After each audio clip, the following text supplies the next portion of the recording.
नमस्कार साथियों, आप देख रहे हैं यूपी समाचार। यहाँ पर आपको 20 मिनट में यूपी की 50 बड़ी खबरें मिलेगी, तो वीडियो को पूरा जरूर देखें। आज की पहली खबर, अविमुक्तेश्वरानंद को चेतावनी, माघ मेले से बैन कर देंगे। प्रयागराज में अविमुक्तेश्वरानंद और माघ मेला प्रशासन के बीच टकराव बढ़ता जा रहा है। 48 घंटे के अंदर प्रशासन ने अविमुक्तेश्वरानंद को दूसरा नोटिस भेजा है। इसमें मौनी अमावस्या के दिन बैरियर तोड़ने और जबरन भीड़ में बग्घी घुसाने को लेकर सवाल किए हैं। पूछा है कि क्यों न आपको हमेशा के लिए माघ मेले से बैन कर दिया जाए। अगर 24 घंटे के भीतर संतोषजनक जवाब नहीं मिला तो संस्था को दी गई जमीन और सुविधाएं वापस ले लेंगे।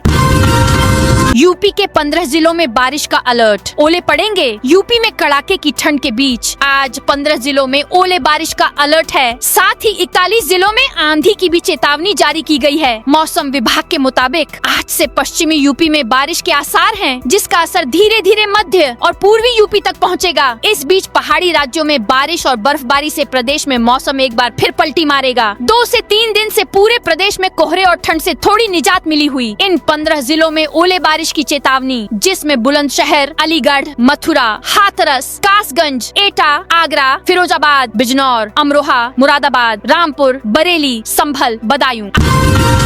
आज यूपी के 75 जिलों में ब्लैकआउट होगा। देश में युद्ध की संभावनाओं को ध्यान में रखते हुए उत्तर प्रदेश सरकार के निर्देश पर इटावा सहित प्रदेश के 75 जिलों में 23 जनवरी की शाम 6 बजे से 15 मिनट का ब्लैकआउट किया जाएगा। इस दौरान नागरिकों को सतर्क रहने और प्रशासन का सहयोग करने की अपील की गई है। ब्लैकआउट के दौरान इटावा शहर के प्रमुख शास्त्री चौराहे पर आपदा प्रबंधन विभाग की ओर से एक विशेष आयोजन भी किया जाएगा, जिसमें जिले के सभी प्रमुख अधिकारी मौजूद रहेंगे। जम्मू में सेना की गाड़ी 400 फीट गहरी खाई में गिरी, 10 जवानों की जान गई। जम्मू कश्मीर के डोडा जिले में गुरुवार को सेना की गाड़ी 400 फीट गहरी खाई में गिर गई। इसमें 10 जवानों की मौत हो गई, जबकि 11 को एयरलिफ्ट कर ऊधमपुर मिलिट्री हॉस्पिटल भेजा गया है। बताया कि सड़क पर बर्फ होने की वजह से ड्राइवर ने गाड़ी से कंट्रोल खो दिया। संभल के एक ही गांव में 4 लुटेरी दुल्हनें 3 जेवर कैश लेकर भागी। संभल में रहने वाले रामजीमल ने 1 महीने पहले अपने बेटे भोला की शादी पश्चिम बंगाल की आरती से कराई। गांव में धूमधाम से शादी हुई। दुल्हन ने 7 फेरे लिए, जयमाला पहनाई, शादी का जोड़ा पहनकर बैंड बाजे पर डांस भी किया। 2 दिन तक ससुराल में सभी की सेवा की। तीसरी रात ही ससुराल से 10,000 रुपए और 30,000 के जेवर लेकर भाग गयी। बीजेपी प्रदेश अध्यक्ष ने 20 किलोमीटर लंबा रोड शो निकाला। भाजपा प्रदेश अध्यक्ष पंकज चौधरी कानपुर में 20 किलोमीटर लंबा रोड शो कर रहे हैं। इस दौरान जाजमऊ में स्वागत का पोस्टर लगाने के लिए भाजपाई आपस में भिड़ गए। पहले विधानसभा अध्यक्ष सतीश महाना का बैनर लगाया गया था, उसके ऊपर विधायक महेश त्रिवेदी का बैनर लगा दिया गया। इसी बात को लेकर दोनों पक्षों में कहासुनी हुई। SIR से राजा भैया की पत्नी बेटियों का नाम कटा। यूपी में प्रतापगढ़ के कुंडा से अब राजा भैया की पत्नी और दोनों बेटियां वोटर नहीं रहीं। SIR विशेष गहन पुनरीक्षण के बाद उनके नाम वोटर लिस्ट से काट दिए गए। इस पर पत्नी भानवी सिंह ने सख्त विरोध जताया। भानवी ने चुनाव आयोग और CM योगी के नाम पत्र लिखा है। इसमें पूछा है कि आखिर उनके नाम किस आधार पर वोटर लिस्ट से हटाए गए। मायावती भतीजे को फ्रंटलाइन पर रखकर युवाओं को साधेंगी। बहुजन समाज पार्टी यूपी फतह करने के लिए हर जिले में रोड शो और सभा करने की रणनीति बना रही है। पार्टी के मुख्य राष्ट्रीय समन्वयक आकाश आनंद इस रणनीति में फ्रंट पर भूमिका निभाएंगे। 2027 के विधानसभा चुनाव से पहले पार्टी पूरे प्रदेश में माहौल बनाने की तैयारी कर रही है। मिर्जापुर में GRP हेड कांस्टेबल समेत 5 जिम मालिक 50 हिंदू लड़कियों के AI से अश्लील वीडियो बनाए। मिर्जापुर में जिम की आड़ में चल रहे जबरन धर्मांतरण और ब्लैकमेलिंग के बड़े रैकेट का पर्दाफाश हुआ है। 2 लड़कियों की शिकायत पर एक्शन लेते हुए पुलिस ने मुख्य आरोपी और एक जिम मालिक फरीद अहमद को एनकाउंटर में गिरफ्तार कर लिया। उसके पैर में गोली लगी है। गुरुवार की शाम गैंग में शामिल GRP के हेड कांस्टेबल को भी गिरफ्तार कर लिया गया। इसकी तैनाती भदोही में है।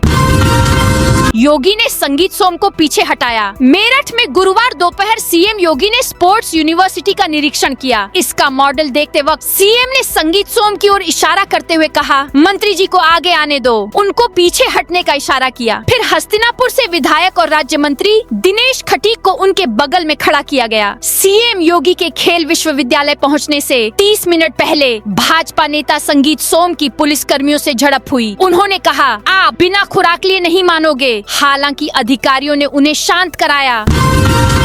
मथुरा में एक्सप्रेसवे पर चलती बस में भीषण आग। यूपी के मथुरा में यमुना एक्सप्रेसवे पर चलती बस में भीषण आग लग गई। आग लगते ही यात्रियों में अफरा तफरी मच गई। चीख पुकार के बीच यात्रियों ने खिड़की दरवाजों से कूदकर जान बचाई। फायर ब्रिगेड की 4 गाड़ियों ने 1.5 घंटे में आग पर काबू पाया। मौके पर 2 किलोमीटर लंबा जाम लग गया। चांदी की कीमतों में आज गिरावट हुई। Indian Boolean and jewellers association के अनुसार चांदी 5% या करीब 19,000 प्रति किलो गिर गई। चांदी सुबह 3,03,584 रुपए पर खुली तो और 2,99,711 रुपए पर बंद हुई। सोना भी 3,099 रुपए गिरकर 1,51,128 रुपए प्रति 10 ग्राम पर आ गया है।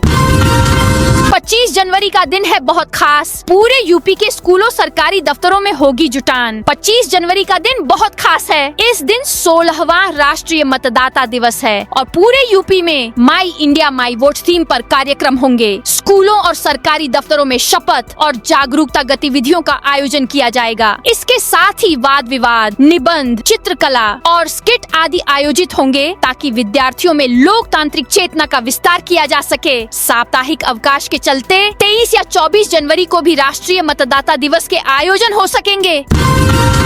सीएम योगी बोले, धर्म किसी पर थोपा नहीं जा सकता। सोनीपत के मुरथल में उत्तर प्रदेश के मुख्यमंत्री योगी आदित्यनाथ ने नागे बाबा मंदिर में आयोजित प्राण प्रतिष्ठा कार्यक्रम में शिरकत की। उन्होंने कहा कि भारत के हित के सुरक्षित रहने से ही सनातन धर्म मजबूत होगा। आज अयोध्या में राम मंदिर और काशी धाम में श्रद्धालुओं की भारी भीड़ उमड़ रही है। हम सबका दायित्व हर मंदिर को धाम में बदलने का है। सीएम योगी ने कहा, धर्म उपासना का सब्जेक्ट है, इसे किसी पर थोपा नहीं जा सकता। यूपी दिवस 2026 का राष्ट्र प्रेरणा स्थल पर आयोजन होगा। उत्तर प्रदेश दिवस 24 से 26 जनवरी के अवसर पर आयोजित होने वाले यूपी महोत्सव की तैयारियां राष्ट्र प्रेरणा स्थल में तेज कर दी गई हैं। आयोजन स्थल पर करीब 5,000 लोगों के बैठने की व्यवस्था की जा रही है। विभागीय उपलब्धियों और योजनाओं की प्रदर्शनी के लिए 4 बड़े जर्मन हैंगर लगाए जा रहे हैं, जिनमें 200 से अधिक स्टॉल स्थापित होंगे। दोस्तों, आपके घर के बाहर या खेत बाड़े पे लाइट की जरूरत है तो आपके लिए एक सबसे अच्छी लाइट बता रही हूँ, जो सोलर लाइट है। दिन में चार्ज होगी, रात में फुल चलेगी। यह जल्दी खराब नहीं होती है। आप खुद देख सकते कि लोगों ने लगाई है अपने घर पर। इसका उजाला भी बहुत अच्छा रहता है। रिमोट से आप इसे चालू और बंद कर सकते हैं। इसकी कीमत 2,200 रुपए है। अभी 1,400 रुपए में मिल रही है। अभी इस पे 800 रुपए की छूट मिल रही है। आप भी इसे ऑर्डर कर सकते हो। नीचे लाइट की फोटो पर क्लिक कर ऑर्डर कर सकते हो। मेरठ में एटीएस ने मारा छापा, संदिग्ध आतंकी भागा। मेरठ के रहने वाले उजैद कुरैशी का आतंकी कनेक्शन सामने आया है। यूपी एटीएस का दावा है कि वह युवाओं का ब्रेन वॉश करने में माहिर है। अलकायदा से जुड़ा है। उजैद एक ऐसे व्हाट्सएप ग्रुप में एक्टिव था जिसमें इंडियन आर्मी यानी फिदाइन अटैक की प्लानिंग की जा रही थी। 18 जनवरी को एटीएस और जम्मू कश्मीर पुलिस ने मेरठ में उजैद के घर पर छापेमारी की। उजैद के न मिलने पर टीम ने उसके घर के बाहर नोटिस चस्पा किया और लौट गई। योगी पर शंकराचार्य की टिप्पणी से संतों में नाराजगी। शंकराचार्य स्वामी अविमुक्तेश्वरानंद सरस्वती ने मीडिया से बातचीत के दौरान सीएम योगी आदित्यनाथ पर गंभीर टिप्पणी की है, जिसकी अखिल भारतीय अखाड़ा परिषद व मनसा देवी ट्रस्ट के अध्यक्ष महंत रविंद्रपुरी निंदा करते हुए कहा है कि मुख्यमंत्री योगी आदित्यनाथ पर टिप्पणी करना गलत है। क्या प्रधानमंत्री नरेंद्र मोदी और मुख्यमंत्री योगी आदित्यनाथ का दोष है कि उन्होंने राम मंदिर बनवाया? प्रयागराज की धरती पर माघ मेले का नहीं, मिनी कुंभ मेले का आयोजन हो रहा है। झांसी पुलिस ने पकड़ा चोरों का गैंग, 11 बाइक बरामद। झांसी पुलिस ने वाहन चोरों के एक शातिर गिरोह का पर्दाफाश करते हुए 11 चोरी की मोटरसाइकिल बरामद की है। आरोपी शहर के अलग अलग इलाकों से बाइक चोरी कर उन्हें नवाबाद थाना क्षेत्र के कोंछा भवर इलाके में झाड़ियों के बीच छिपा कर रखते थे। गिरोह के सदस्य जिस दिन बाइक चोरी नहीं करते थे, उस रात ऑटो से दुकानों और सूने मकानों में चोरी की वारदात को अंजाम देते थे। पेंशन खाता अपडेट का आया फोन खाते से 5 लाख उड़े। आगरा में दयाल बाग स्थित अशोक एनक्लेव निवासी राकेश कुमार जैन 5 लाख रुपए ठग लिए। साइबर ठग ने पेंशन खाता अपडेट कराने का झांसा दिया। ठग ने उनके मोबाइल पर एपीके फाइल भेजी और उसे डाउनलोड कराया। इसके बाद ठग ने बैंक की यूजर आईडी और पासवर्ड हासिल कर लिया और 2 बार में रुपए निकाल ली। इसके बाद पीड़ित ने थाना हरि पर्वत में मुकदमा दर्ज कराया है। पुलिस ने मामले की जाँच शुरू कर दी है। देवकी नंदन नंदन ठाकुर, संतों के साथ मारपीट ठीक नहीं। कथावाचक देवकी नंदन ठाकुर ने एक बार मथुरा और काशी मुद्दा उठाया है। कहा, मथुरा और काशी हमें दे दो, हमें तुम्हें दही और बूरा खिलाएंगे। वहीं उन्होंने प्रयागराज में स्वामी अविमुक्तेश्वरानंद सरस्वती शंकराचार्य घटना पर कहा, इस विषय पर मैं धर्म संकट में हूँ, फिर भी ये कहूँगा, संतों के साथ मारपीट ठीक नहीं। सरकारी जमीन पर अतिक्रमण पर चला बुलडोजर। सुल्तानपुर में राजस्व विभाग की कार्यप्रणाली पर सवाल उठ रहे हैं। जहां एक ओर सरकारी जमीन से अतिक्रमण हटाया गया, वहीं दूसरी ओर एक अन्य मामले में उदासीनता का आरोप लगा है। दो अलग अलग घटनाओं से विभाग का विरोधाभासी रवैया सामने आया है। रामपुर में एबीवीपी ने निकाली स्वामी विवेकानंद संदेश यात्रा। अखिल भारतीय विद्यार्थी परिषद एबीवीपी ने 12 से 23 जनवरी तक जिले में विशेष कार्यक्रमों का आयोजन किया। इसी कड़ी में स्वामी विवेकानंद संदेश यात्रा निकाली गई, जिसका उद्देश्य युवाओं में राष्ट्र प्रेम, आत्मबल और चरित्र निर्माण की भावना को मजबूत करना था। यह यात्रा गांधी समाधि से शुरू होकर राजा लाइब्रेरी पर समाप्त हुई। पंचायती राज ग्रामीण सफाई कर्मचारी संघ का नामांकन संपन्न। अयोध्या प्रेस क्लब में उत्तर प्रदेश पंचायती राज ग्रामीण सफाई कर्मचारी संघ के चुनाव को लेकर नामांकन प्रक्रिया गुरुवार को शांतिपूर्ण ढंग से संपन्न हुई। अध्यक्ष समेत विभिन्न पदों के लिए कुल 15 प्रत्याशियों ने अपने अपने नामांकन पत्र दाखिल किए। आगामी 1 फरवरी को होने वाले चुनाव को लेकर कर्मचारियों में खासा उत्साह देखने को मिला। नामांकन के दौरान संगठन पदाधिकारियों के साथ बड़ी संख्या में सफाई कर्मचारी मौजूद रहे। गाजियाबाद में 24 जनवरी से उत्तर प्रदेश दिवस। मुख्य विकास अधिकारी अभिनव गोपाल ने प्रेस वार्ता में बताया कि गाजियाबाद जिला प्रशासन 24 से 26 जनवरी 2026 तक उत्तर प्रदेश दिवस का आयोजन करेगा। 3 दिवसीय इस कार्यक्रम का मुख्य समारोह 24 जनवरी 2026 को सुबह 11 बजे पंडित दीनदयाल उपाध्याय ऑडिटोरियम, नेहरू नगर, गाजियाबाद में आयोजित होगा। विधान भवन क्षेत्र में धरना प्रदर्शन पर रोक। बसंत पंचमी, उत्तर प्रदेश दिवस, गणतंत्र दिवस, महाशिवरात्रि, रमजान, होली और अन्य प्रमुख आयोजनों को देखते हुए लखनऊ में कानून व्यवस्था बनाए रखने के लिए निषेधाज्ञा लागू कर दी गई है। संयुक्त पुलिस आयुक्त बबलू कुमार ने भारतीय नागरिक सुरक्षा संहिता की धारा 163 के तहत यह आदेश जारी किया है। यह आदेश 21 जनवरी से प्रभावी होकर 21 मार्च 2026 तक लागू रहेगा। अब मोबाइल पर मिलेगी गोरखपुर सिटी बस की लोकेशन। गोरखपुर में सिटी बस सेवा ने यात्रियों के लिए ई सिटी बस यूपी ऐप शुरू किया है। इस ऐप में बस की लोकेशन और स्टॉपेज पर आने का अनुमानित समय देखा जा सकेगा। इससे यात्रियों को बस का इंतजार कम करना पड़ेगा और यात्रा की योजना बनाना आसान होगा। अभी तक यात्री स्टॉपेज पर बस के आने का समय अंदाज से तय करते थे। कई बार बस देर से आने पर परेशानी होती थी। डिजिटल जानकारी मिलने से यह समस्या कम होगी और समय बच पाएगा। अयोध्या में देश भर के विधानसभा अध्यक्ष सभापति पहुंचे। विधानसभा अध्यक्ष सतीश महाना गुरुवार को अयोध्या पहुंचे। उनके साथ देश के अलग अलग कई राज्यों के पीठासीन अधिकारी भी रहे। उन सभी ने रामलला का दर्शन किया। करीब 10 बसों व आधा दर्जन छोटी गाड़ियों के काफिले के साथ पहुंचे अतिथियों का रास्ते में स्वागत किया गया। धनारा घाट शारदा नदी पुल का केंद्रीय मंत्री ने किया निरीक्षण। पीलीभीत में केंद्रीय राज्य मंत्री एवं सांसद जितिन प्रसाद ने गुरुवार को पूरनपुर तहसील क्षेत्र में निर्माणाधीन धनारा घाट शारदा नदी पुल का निरीक्षण किया। उन्होंने अधिकारियों और कार्यदायी संस्था को स्पष्ट निर्देश दिए कि निर्माण कार्य में गुणवत्ता से किसी भी प्रकार का समझौता न किया जाए। टाटा और रिलायंस को जल्द मिलेगी जमीन। गोरखपुर औद्योगिक विकास प्राधिकरण की 64वीं बोर्ड बैठक कमिश्नर/अध्यक्ष गीड़ा बोर्ड अनिल ढींगरा की अध्यक्षता में गुरुवार को आयुक्त सभागार में संपन्न हुई। बैठक में जमीन व फ्लैटों के रेट पर चर्चा हुई। रेट तय कर लिए गए हैं, लेकिन अंतिम मुहर कार्यवृत्ति जारी होने के बाद ही लगेगी। टाटा और रिलायंस जैसी कंपनियों को जमीन देने के लिए धुरिया पार्क क्षेत्र में नए गाँवों में अधिग्रहण होगा। लखनऊ चिड़ियाघर में बर्थडे पार्टी मना सकेंगे। लखनऊ के नवाब वाजिद अली शाह प्राणी उद्यान में बच्चों के जन्मदिन और छोटे पारिवारिक कार्यक्रमों के लिए चल रही पार्टी ऑन व्हील्स को लेकर साफ नियम बना दिए गए हैं। अब यह सुविधा पहले आओ पहले पाओ के आधार पर मिलेगी। कार्यक्रम की तारीख से 1 महीने पहले तक ही आवेदन किया जा सकेगा। इससे पहले दिया गया आवेदन स्वीकार नहीं होगा। लेखपाल के परिवार से 52 लाख की लूट के मामले में एसपी का एक्शन। यूपी के सीतापुर में तालगांव में सेवानिवृत्त लेखपाल के परिवार को बंधक बनाकर 52 लाख की लूट के मामले में 4 दिन बाद भी पुलिस के हाथ खाली हैं। पुलिस अब तक 1 दर्जन से अधिक संदिग्धों को हिरासत में लेकर पूछताछ कर चुकी है, पर किसी सटीक नतीजे पर नहीं पहुंच सकी है। लापरवाही बरतने पर एसपी अंकुर अग्रवाल ने घटना के 4 दिन बाद तालगांव थाना प्रभारी आशीष तिवारी को लाइन हाजिर कर दिया है। कानपुर में आरपीएफ जीआरपी की बड़ी कार्रवाई। कानपुर रेलवे स्टेशन पर आरपीएफ और जीआरपी ने मादक पदार्थों की तस्करी के खिलाफ बड़ी सफलता हासिल की है। गुरुवार तड़के 23 किलो 785 ग्राम गांजा बरामद किया गया, जिसकी अनुमानित कीमत 12 लाख रुपए है। इस मामले में 3 तस्करों को गिरफ्तार किया गया है। आजमगढ़ में शंकराचार्य विवाद पर केशव मौर्य बोले, वो बढ़िया स्नान करें, इस विषय को समाप्त करें। आजमगढ़ पहुंचे प्रदेश के डिप्टी सीएम केशव प्रसाद मौर्य शंकराचार्य विवाद पर कहा, शंकराचार्य जी के चरणों में प्रणाम है, वो बढ़िया स्नान करें, उनसे प्रार्थना है, इस विषय का समापन करें, ये आग्रह है। इससे पहले उन्होंने समाजवादी पार्टी पर जमकर निशाना साधा। उन्होंने कहा, सपा का परिवारवाद, उनकी गुंडागर्दी और तुष्टीकरण की राजनीति अब सफल नहीं होने वाली है। आज कांग्रेस का पता नहीं है। सपा से जुड़े लाल टोपी और जालीदार टोपी वाले दोनों गायब हैं।